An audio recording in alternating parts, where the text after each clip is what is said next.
All right, what's up, Bridgepoint? Thanks, you guys, for tuning in online. I wish we could be gathering together on campuses, but here we are. At least we can gather together and continue on the same page of being one church in multiple locations. It's just that right now our locations are even more multiple than they usually are. But thanks for tuning in. Man, this Chasing Forever series we started at the beginning of March. This is the 5th Sunday of March. That feels like the first Sunday was like a couple years ago, based on what the past couple weeks have been. And so Chasing Forever has certainly taken some serious left turns along the way in light of what God has been doing in our world. And in light of how our world has been responding to what's been going on all around us. But I'm excited today to wrap this up. Just a heads up, next Sunday is Palm Sunday. The Sunday after that, Easter. And we have so much celebrating to do. So full steam ahead, church. Let's continue to live out our faith. I'm excited about what God is doing in and through us, even though the times right now are a little bit different than we predicted what they would be. But here's the cool part. And I'm going to pick up right where Tim left off last week.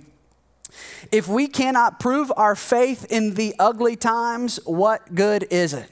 I loved that line last week. I love the idea of sometimes it's just about ugly praise, that when life doesn't make sense or it's difficult or it's weightier or more weighty than ever, that it's in moments like this, moments when the world is anything but peaceful and normal, instead often chaotic and crazy, fearful and worrisome. It's in moments like this that we as believers bank on, hold tightly to our faith. And if we can't prove our faith in moments like this, what good is it to us? I loved that idea. I don't know what you've been doing, spending your time during the week. I'm working from home, have been for a while. What an absolute blessing it is to be at home all day, every day with my 4.5-year-old and almost 3-year-old. I get no breaks from them now. And wow. Wow. Well, what a blessing it is to do things differently than normal, to see the opportunity instead of the obstacle that exists in front of us. How have you been spending your time? I know a lot of us have taken a deep dive into Hallmark, been even playing some Christmas movies. Pass, not my style. Hallmark in general is not my style. I'm more of a James Bond and his villains type of guy. I know the world seems to be talking about Tiger King on Netflix. You cool cats and kittens that have watched that one, don't do it because you can't come back from it, all right? You won't be okay. I wonder, how are we spending our time? And as I was preparing for this opportunity this week, to get to share what I believe will be a message that I think encourages you, but also challenges all of us that are believers about how we're responding in moments like this. I hope today will be an encouragement. That if you're a movie lover, if you're stuck in a show hole, if you're not sure what's next for you to tune into, I got a story for you that I think will blow your mind, that far too often we don't give it the credit that it deserves. We're going to be in the book of Esther today. Esther is an Old Testament book in the Bible. It's recorded from a historical perspective of how God was working even when it was difficult to see and fully understand. You see, God's people were exiled in the nation, the kingdom of Syria. They had a king who historically people refer to as King Xerxes, all right? I want to tell you a little bit of this story before I get to something that I think will challenge and encourage you. And if you've been on the edge of your seat, on the edge of your couch, or with your feet propped up looking for a good story to tune into, I got one for you today. So let me get this set up properly. There's some historical processes that I want you to understand. Chapter 1 of the book of Esther begins with King Xerxes. He's like the worst version of the macho style king. Like, the power goes to his head. The thoughts of his being in control gets insanely ridiculous. He is as foolish of a king as there can be. He gets annoyed with his king and actually boots her from the kingdom. Says she can't stay around anymore and kicks her out of the whole area. That's how the whole chapter begins. And he begins lamenting suddenly after that now he's all alone. So the king decides then to search for a new queen. Actually, some of the king's top top advisors convince him to host a kingdom-wide beauty pageant to bring in all of this would be movie quality if it wasn't actually historically accurate, to bring in all the most beautiful virgins from across the kingdom to pageant in front of this male-focused, male-minded, diminishing guy that the power's gone to his head, parade themselves in front of the king so that he can determine who his next queen's going to be. That's how this whole book starts, all right? It's wild times back then. They hold the pageant. The process begins. Another character I want you to know is a guy named Mordecai. Mordecai was actually a significant, influential leader of the Jews who were living in this Persia, Syria area at the time. Mordecai hears that the king's hosting a beauty pageant. He has a relative in his family that he's basically adopted as a daughter. It's sort of like a cousin, but Mordecai's so much older, it's sort of like a niece. That was the relationship. So Mordecai brings his niece Esther to the palace because he's like, man, if this is an opportunity for somebody in my family to be queen, Esther, you're in. Tag. I'm telling you, you can't make this stuff up for a movie. So Esther is suddenly entered into a beauty pageant. She's competing with people from all across the kingdom to just fill this king's crazy desire to have a new queen established. All right? That's how the book of Esther starts. So Mordecai's in place. He brings Esther to the palace. And the good news is that Esther won the favor of everybody. So they parade around. They have their talent shows. They get their beauty pageant moment on. They're doing everything they can because all of these young ladies desire to be the queen, right? That's an influential position. Esther wins the favor of everybody. The king falls head over heels for Esther. And he says, she's the winner. She wins. She wins the pageant. Esther becomes queen. Mordecai, in the process of this, Mordecai hears about, again, he's not next to the king, but he's around the palace and the happenings, a leader of one of the Jews. Mordecai, during this time of chapter 2, hears of a plot to kill the king. So Mordecai goes directly to Esther saying, Esther, you got to warn the king, heads up, this is coming. The plot, sure enough, was foiled. The king's life was spared. Everybody thought Esther did it. She literally won the favor of everybody. The king thought she was beautiful anyway, but then the whole world, she just saved the king's life. Esther steps fully into becoming the queen. She was it. She was the new girl in town, but she had that it factor. And the kingdom was all about it. So was the king. And so the story continues. We're not done yet. Esther steps into becoming the queen. She's beginning to learn what it means to have this kind of power. In the process, the kingdom business continues. All right. I told you this story's going to get weirder before it gets more normal. You could literally watch this on Netflix. So the kingdom business continues, and the king appoints this guy named Haman to be his prime minister. Well, side note, Haman doesn't like the Jews, of which Esther was one. Esther didn't reveal that in the beauty pageant. There was no need to. So now we have more drama going on, and we entered in a villain who's now the prime minister with power.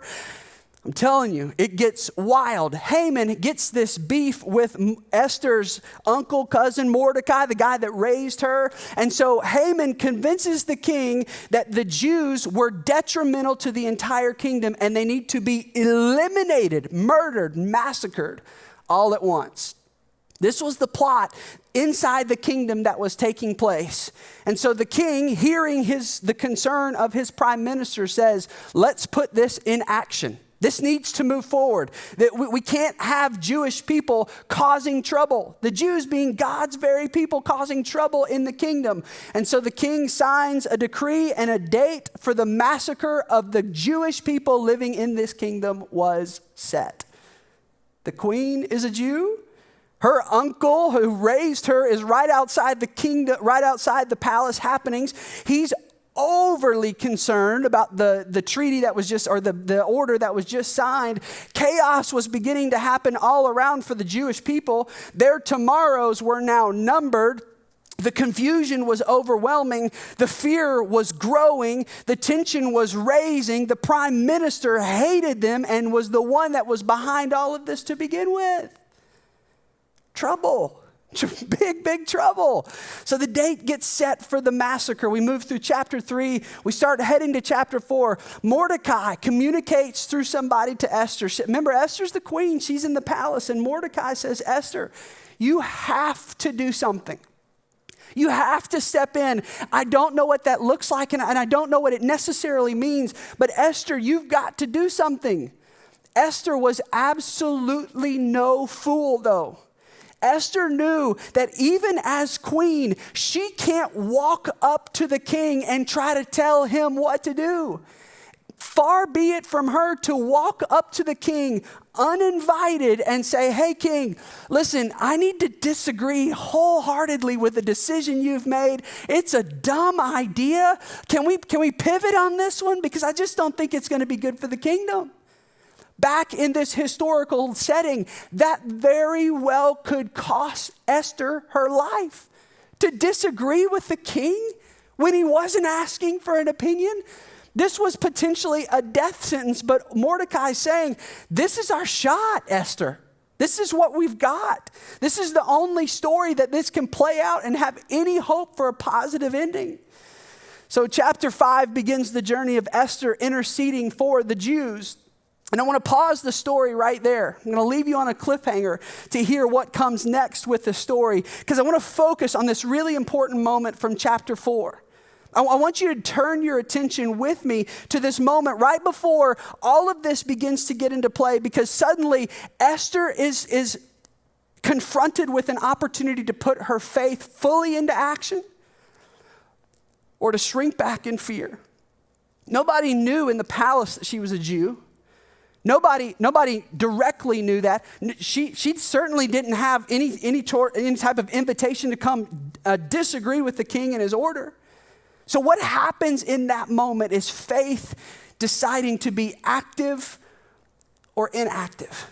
That faith, even if it's ugly, deciding to be put into practice when things are difficult, or to choose to not rely on it at all. But can I ask you something? This is 5 straight chapters of the book of Esther, a full book recorded in the Bible. Have you heard me mention God? You haven't yet. Here's a fun fact, just so you can impress your friends at the next virtual cocktail party that exercises social distancing.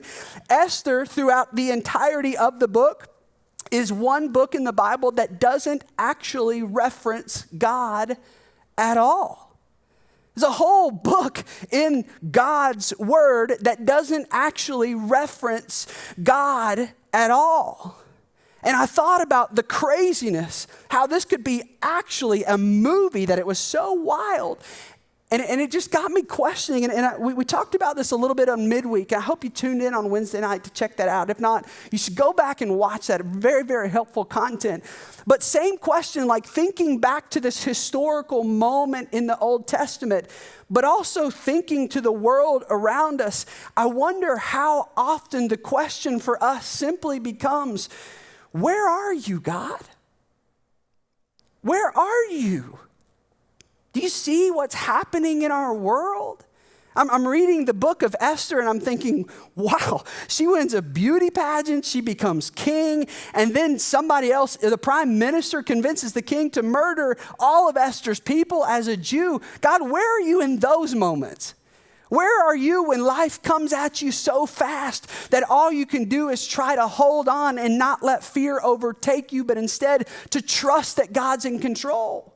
But sometimes it comes so fast, and pandemics hit so hard, and life gets so difficult that you just hit these moments that leave you questioning, God, do you see this? Do you see what's happening literally all around the world?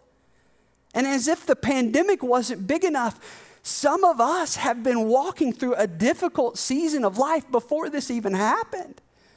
Like, that's just part of it, right? Where are you, God, in those moments? Where are you when we can't see how you're working? Where are you when we absolutely can't feel it? Where are you, God? It was Esther's moment. And I wonder for many of us today, if it's not our moment too, that we had that crisis of belief moment. That am I going to seize the moment to walk by faith, or am I going to be stuck in fear? That's a moment that all of us have to face. And sometimes that's a moment by moment, hour by hour type of a decision. I'd love to say it's more month to month or week to week, but living in a time where we're stuck at home, where we're uncertain about the future, where we have to be concerned about a virus for which there's no cure. Am I going to be stuck in fear? Am I going to let that motivate me? Am I going to let that captivate my thoughts to give all my attention and all my mental capacity towards saying, God, I am so scared. What am I supposed to do with this? Or even in the midst of my fear, even in the midst of my inability to understand what's taking place, am I simply going to grab a hold of faith that even when it's ugly, and even in the moments when I doubt, and even in the moments where it feels like it's too much for me, am I going to grab a hold and say, God, I don't see you working. I can't feel you working, but I'm just going to trust. I think a lot of us are at that crisis moment right now for our faith. Being able to determine, is my faith really big enough to handle the weight of the world? Or is that still going to fall on my shoulders? Is my faith really going to be big enough that it can give me peace when everything around me seems unpeaceful? Can I grab a hold of something that will be hope for me in the moments? And sometimes it's literally moment to moment that I feel so unhopeful. What then? And I want you to see the interaction between Mordecai to his daughter, Queen Esther. And I wanted to frame in our minds as if this was a conversation that God wanted to have with us in moments like this. With the world being what it is, I just wonder if there's not more to this insane story that matters to us today in March of 2020. Look at this passage, Esther chapter 4, verse 13. Then Mordecai told them to reply to Esther. Get this message to her. He couldn't talk to the queen directly. That'd be crazy. So get this message to Esther. Do not think to yourself that in the king's palace you will escape any more than all the other Jews. Hey, Esther, don't think that just because nobody's talking about you being Jewish right now, that you're just going to slide out of this if you cower and hide in fear. Because there's going to be a fear voice that tries to dominate your thoughts. Don't hide. Because if you hide, if you cower, that's still going to lead to an uncertain finish for you, and it's probably not good. Because Mordecai said, if you keep silent at this time, relief and deliverance will rise for the Jews from another place. It's a powerful thought. If you keep silent, Esther, if your fear guides you, if you don't put your faith into action, if you don't grab a hold of God and give an ugly faith moment of just hanging on and trusting to do what he's calling you to do, Esther, I want you to understand that even if you miss this mark, relief and deliverance will rise for the Jews from another place. In other words, God will not let his people fall. God will not let his purposes stop. God will not be thwarted off of the mission that he has for the earth. Even if you don't step into it, God will still do what God wants to do and be for his people what God wants to be. In other words, God still holds the whole world in his hands and nothing can stop that. Hey, I want to make sure you're listening, church. Fear exists all around us. These are uncertain times. There's a virus going around that's making people sick and even ending their lives. But I need you to understand that bigger than all of that right now is the fact that God still holds the whole world in his hands. I don't know why things happen the way that they do. But I don't have to know why to hold on to a God that is still executing his mission for this world. But here's the caution, because look what Mordecai said next. Chapter 4, verse 14. If you say nothing, God's going to rise up and deliver, but you and your father's house will perish. You see that? That's a strong word. Esther, you can cower in fear. God's purposes will still move forward because you're not big enough to derail God's plan for this world. You're not big enough to change God's purposes in this world. It doesn't hinge on you. Church at home, I need you to understand, you aren't big enough to determine God's plan in your life. That's God's business, not ours. But Mordecai was reminding Esther of a critical principle that I hope that you're catching on to today, and that's this. Your lack of faith in action does have consequences for yourself and for others. You see that? Your lack of faith in action does have consequences for yourself and others. Esther could choose to stay silent. The Jews in that area would have been slaughtered. She would have probably ended up dying when they found out about it. Her faith in fear had consequences, but her faith in action, they do too. They did too. It might have ended up in the king murdering her from stepping forward and trying to talk to him. But Esther, you need to understand, if you do nothing, that has an effect on other people. Church, if we don't exercise our faith, even if it's an ugly faith right now, we're missing the opportunity that God has given to us. If the world is watching us as believers, if the world is questioning why should faith matter, then when a wearied, worried world is watching, will your faith be enough to guide you into your purpose? Because your lack of faith has consequences. But what if it's moments like this that we're all looking around saying, I can't explain this. I don't have answers for this. I don't fully understand it. But in a moment of ugly faith, in a moment of trusting because of God, that's all I know to do. In a moment where I'm trying to believe in God, will you help me when I don't? What if faith in action is what this world desperately needs to see? Because here's what Mordecai said next to Esther. And who knows whether you have not come to the kingdom for such a time as this. What a powerful thought. Esther, what if you being picked as queen among hundreds of people from the kingdom, what if, even though the name of God wasn't mentioned in that, and what if even when we can't see it right now, and even when we can't feel it, what if, Esther, you're positioned as queen for this exact moment? Hey, Bridgepoint. Hey, people that claim Jesus as their Lord, that want to follow him with their lives. What if, while we can't explain why things are happening in the world, the way that they are, what if our moment that's been served up as an opportunity, not an obstacle, but an opportunity for us, what if the world is listening and searching more than ever to hear where our hope comes from? What if we've been following Jesus in a world of technology at a church like Bridgepoint to live for moments just like this, that while we are in quarantine, we've been made for such a time as this? What if this is our moment? What if this is what God's been preparing us for?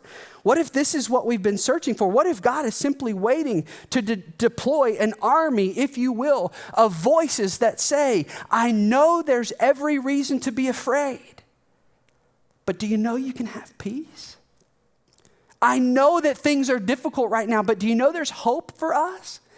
I know this is confusing, but do you know how we make sense of this? I know you feel isolated. I know you feel distant. I know you're questioning if there's even a God out there. But what if it's moments like this that the world's watching us for just such a time as this? That means the big question for us is this: how are you going to seize this opportunity to live out your faith? What are you going to do with it? How do we respond to it? We can choose fear. We can choose the comfy confines of staying in our home, just watching Netflix, retweeting news that's stirring up fear and concern and attack and blame. Or what if we've been made for something more at such a time as this? In fact, I'm reminded, Jesus' followers, when Jesus, in the early days, right after Jesus had resurrected from the grave, he'd come back to life, defeating sin and death, fear and shame forever. Jesus' followers understood that life wasn't always going to be silver platter style. We know this, but sometimes we fail to put it in practice. In fact, James is instructing early believers that were scattered. He instructed them this, James chapter 1, look what it says. Count it all joy, my brothers, when you meet trials of various kinds. Pause right there for just a second.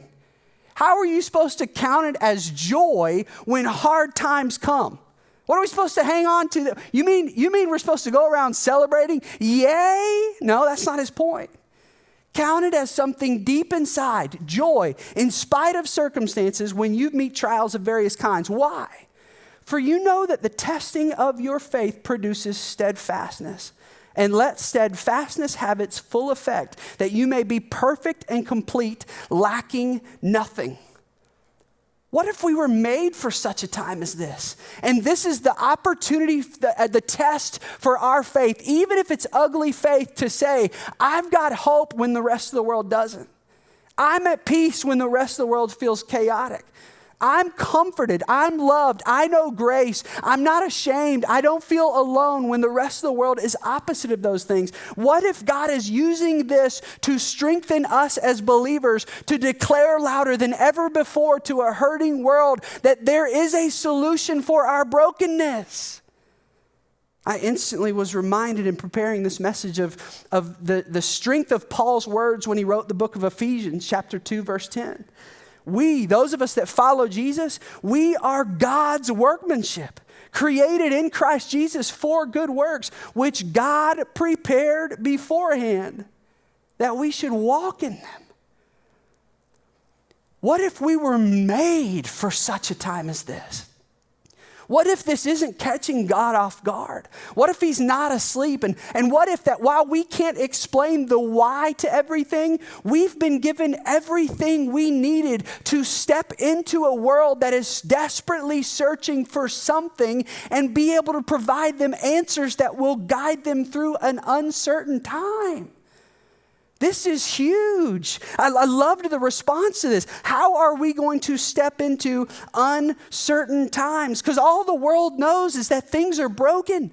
There's a virus with no cure. Our government has no answers, and they're just blaming everybody. We want to pass the buck. We want to try to make sense of something we can't understand. All our world knows right now is that there's brokenness all around us. But what it points to is the brokenness that exists inside of us. That what if now more than ever, Jesus is delivering us an opportunity that looks awfully scary and gives us every reason to be afraid of it, but instead we remind ourselves, what if we were made for such a time as this? So here's a question to you. How do you respond in unprecedented times? Let me talk to the believers for just a moment, because this is what exists to us. In unprecedented times, here's what you do. You focus on unprecedented prayer. Are you talking to God on behalf of your world? Are you talking to God on behalf of your neighbor, your friends, your family, your city, your leaders that are all around us? Are you letting God know that you desiring by faith for him to send rescue to us? Because now more than ever, we have such access to a God that is active and moving in this world, even when we can't see it or feel it. Are we talking to him? Unprecedented prayer is necessary for this, but so is unprecedented love for others. It's time for us as believers to step up and step into our world offering love. So many people are exhausted, worn out, confused, beat down, unsure of where to turn. Our world is desperate for answers, but everybody's devouring each other right now. What if we offered love instead?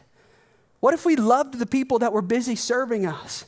What if we recognize the hours and the boldness of healthcare frontline people, of emergency responders, of grocery people that are working like crazy to provide for us? What if we sought to love takeout employees louder than ever before? It's time to be unprecedented in our love for others. But you know how else we respond in unprecedented times?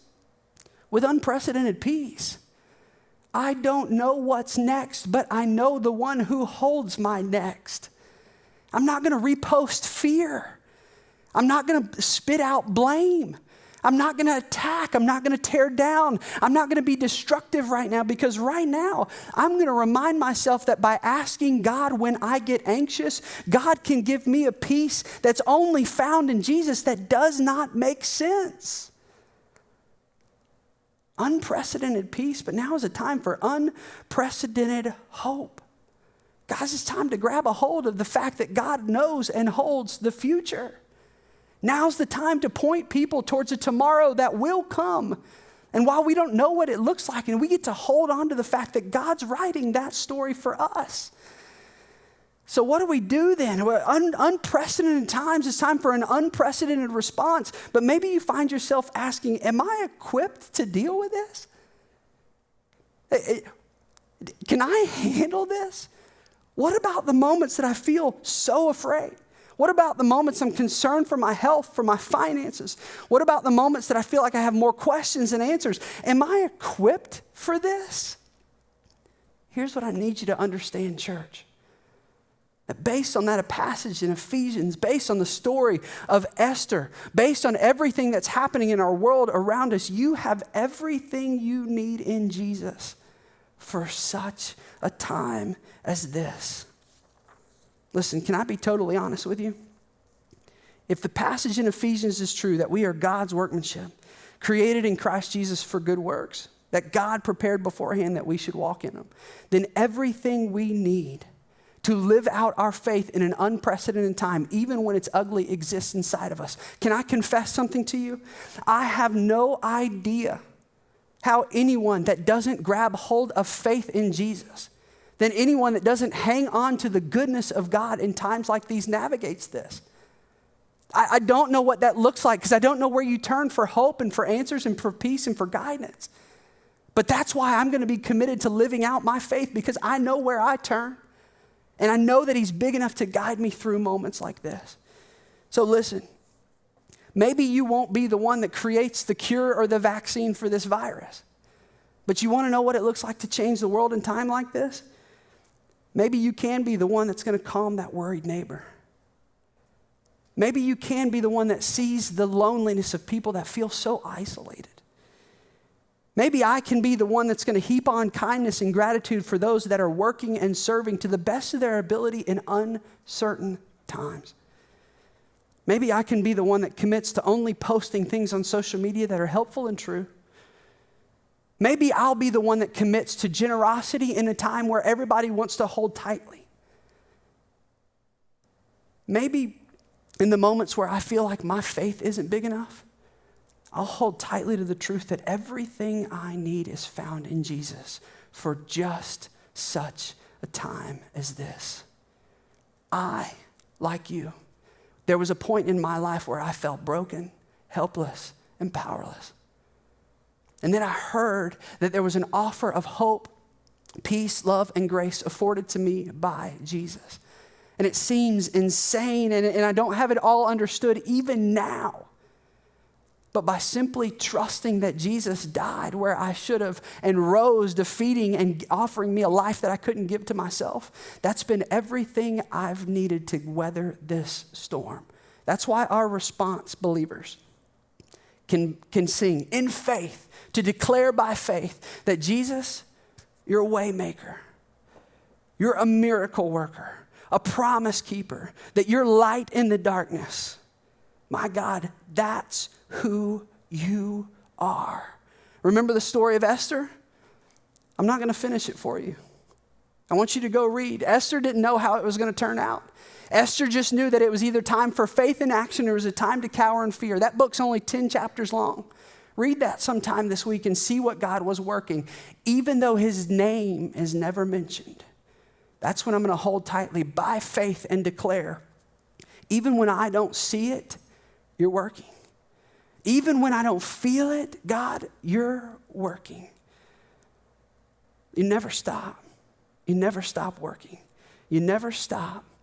You never stop working. The band's going to come out. I'm going to say a prayer because I just want to end this message with us being able to declare that truth about who our God is today. Band, you can come out and grab the TV and the table and stuff. And while they do that, how did the story of Esther end up? I told you, no movie can match how wild that one was. Go read that. Go read those 10 chapters of Esther. But let me ask you another question. How's the story of COVID-19, coronavirus, going to end up? I don't know. I don't have that answer. I'm not big enough to hold that answer. But how will my response to COVID-19 and coronavirus ends up? That's what I'm going to focus on. That's what I'm going to pray about. That's what I'm going to be deciding for myself, because that's a story that with God's help, through Jesus, that I can be a part of writing.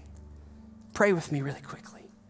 Jesus, I trust you. Will you forgive me when my faith gets too weak? That God, even when I can't see it, will you help me understand that you're working? That even when I can't feel it, God, help me to sense and see that you're working. So I can declare by faith, celebrating who you are as God. Guide us, God, as we cry out, sing out, declare by faith to you these words together. In Jesus' name I pray, amen.